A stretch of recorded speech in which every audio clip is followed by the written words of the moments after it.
2 பேரு பேர்ல வாங்கிட்டு 3 பேர்ல லோன் எடுத்தா வீடு விற்கும் பொழுது அந்த 3 பேருக்கும் அந்த வீடு வித்த அந்த காசு வந்து கொடுக்கணுமா?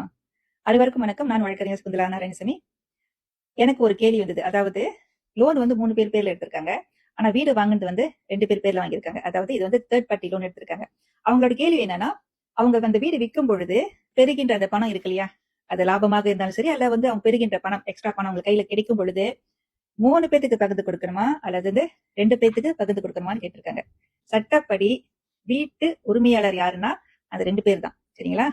அதாவது நேஷனல் என்கோட் கனூன் தனானக்கார படி இந்த 2 பேர் தான் ரெஜிஸ்டர்ட் ப்ரோப்ரைட்டர். அதனால வந்து அந்த வீடு விற்கும் பொழுது பெறுகின்ற அந்த பணம் வந்து இந்த 2 பேருக்கு தான் கொடுக்கப்படும். இந்த 3 பேர் பேர்ல லோன் எடுத்தாங்க இல்லையா? அந்த 3வது நபர் வந்து லோன் பர்பசஸ்க்காக, அதாவது கடன் எடுக்கும் அந்த நோக்கத்துக்காக அவருடைய பெயர் வந்து அங்கே வந்து குறிப்பிடப்பட்டுள்ளது. அதனால வந்து அந்த சொத்துல வந்து அவருக்கு உரிமை இருக்கின்றது என்று சட்டம் கருதாது.